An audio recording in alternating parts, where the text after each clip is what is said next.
Morning again, here we go. I think I will start another painting, and I'm using, first of all, because I'm going to be using some of the golden high flow acrylics, which are very, very staining. I'm going to use some of this invisible glove, which I like, but this particular batch came out very, very watery. But I rubbed this into my hands, and gosh, are we getting tired yet of cleaning our hands and washing our hands. As an artist, I wash my hands probably 20 to 30 times a day at the studio, and in the process of washing and cleaning my brushes. So this is nothing new. I wipe it in under the cuticles. I think that's what they're called, or the fingernails, under the nails themselves. And I kind of wipe it in as well as possible. And again, this is a protection barrier so that when I go to wash my hands, wash my brushes out of this particular golden high flow acrylic that I'm using, it's going to come off very easily. Now, this works great for just regular paints as well. It really helps, and your hands come out clean. You can get even the staining paints off because they don't really absorb into the skin, so it works great. As you may or may not be able to see, this is drying out, and I'll just wave my hands around a little bit and do a little bit more, and then I'll be ready to start painting. I often use the high flow black, but other times I'll use a red or a blue or whatever color I find is comforting to use. But for right now, and we'll see if this opens up, oftentimes this clogs up and I have to unclog it. But, well, there it goes, and as you may be able to see, it's very watery. I'll dip my brush into there, and I don't know if it would drip or not. I'll make it drip. But I'm going to start the way I normally do. I have no idea what I'm doing, but I'm going to start with some gestural marks. And why do I like painting big? I like painting big because this is not comfortable for me. This is much more comfortable and expressive. As I've told some of you on occasion, I like to avoid the center, and just for the heck of it, I'm going to make a little mark here. This piece is 56 square, so that's 28 both ways.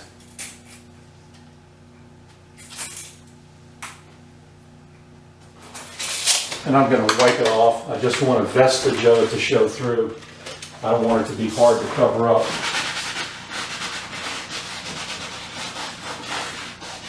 But I know now where center is, so I'm going to try to avoid that. And already I have one large form, or 2 or 3 forms delineated by these marks, but that won't stay, no doubt. I'm trying to see and decide where my center of interest will be. So, again, away from here, and one of those 4 sweet spots of the painting that are sort of designated arbitrarily by the Fibonacci ratio or the golden mean, same thing.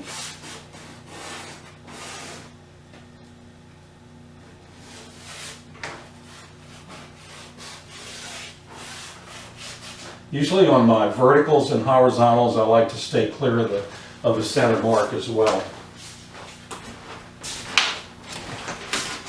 I reuse my Blue Shop towels, as you can see, and they get pretty stiff and pretty cruddy, and not a problem at all.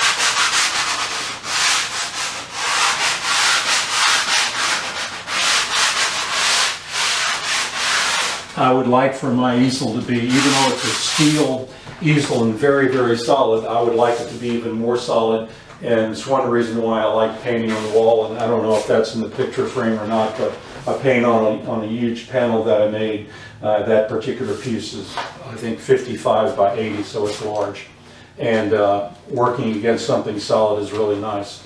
This is fine, nevertheless. And I'll continue here, and I'll dip this in some water.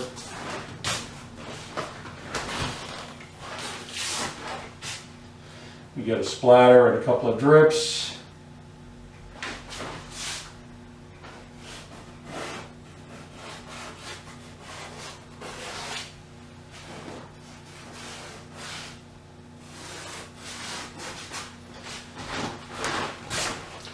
I had worked on another painting and I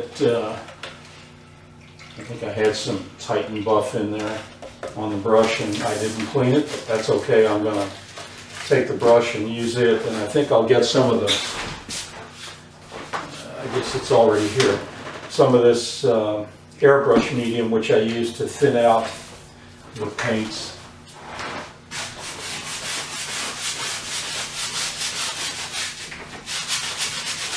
What I'm doing now is seeing where the masses might look good.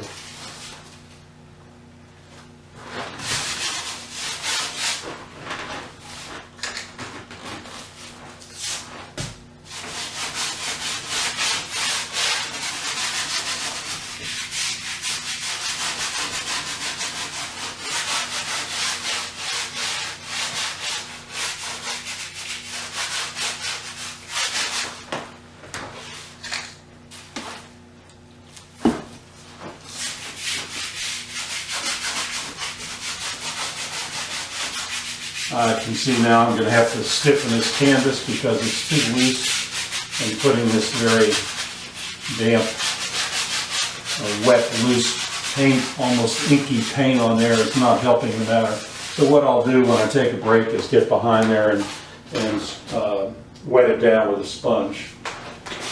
Until then, I'll keep working.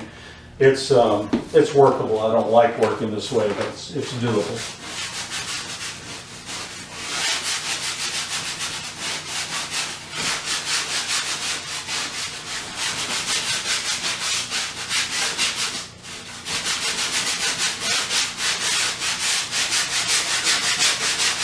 I think the compositions that I'm drawn toward are almost transparent, and I don't mean in an ink or paint transparent sense. What I mean is that it's obvious, it should be obvious, that if you look at enough of my paintings, that often I'll work in blobs of three, and three color masses, 3 points of color, 3 colors around the canvas stitched together to make it cohesive.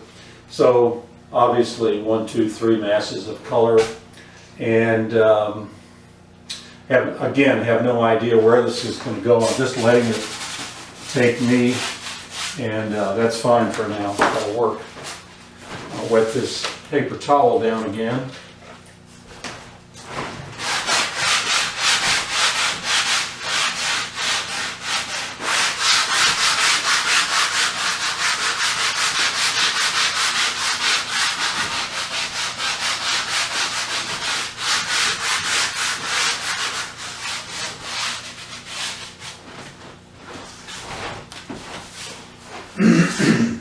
Getting back and far enough from it is half the problem, or not the problem, but half of the answer to the problem of composition and seeing it well. And oftentimes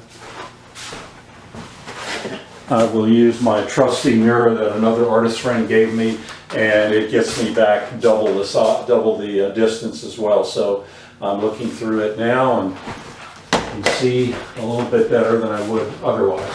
So back to the black full force here, full strength.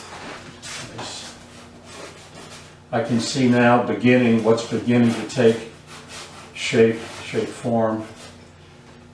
of a form for me is this area off center here. Again, here's my center mark. And some of this is left brain linear type thinking. In other words, it's not free form, it's not as spontaneous as it might seem, because I've thought about these things so many times. So they surface when I begin to paint, but I don't want the thought or preconceived idea of a structure or a composition to get in the way of the looseness of the piece or the spontaneity of the piece. So I have to battle that in my mind and in my expressiveness that comes out through my arm.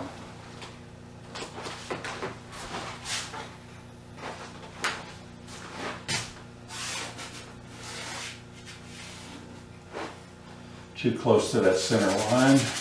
Let's try this.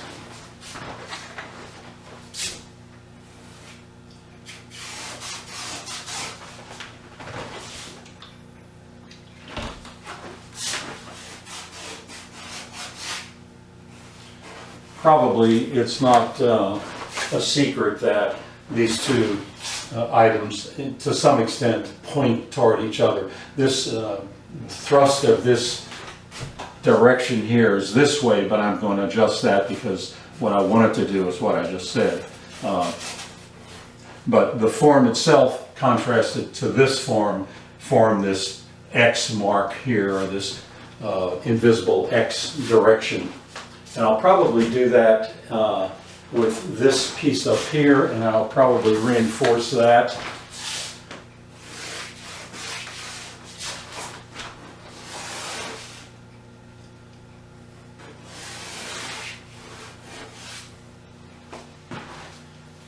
With something down here. So many times in historical paintings, we will see a pyramidal form, which is so solid.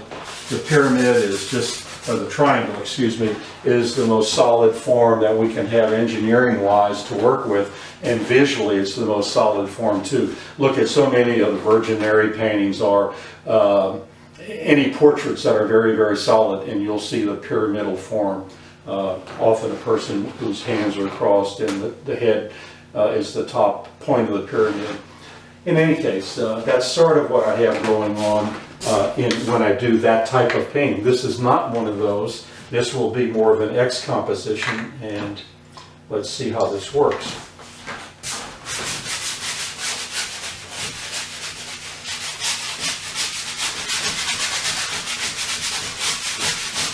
So when I apply the paint, typically I'll apply it very quickly.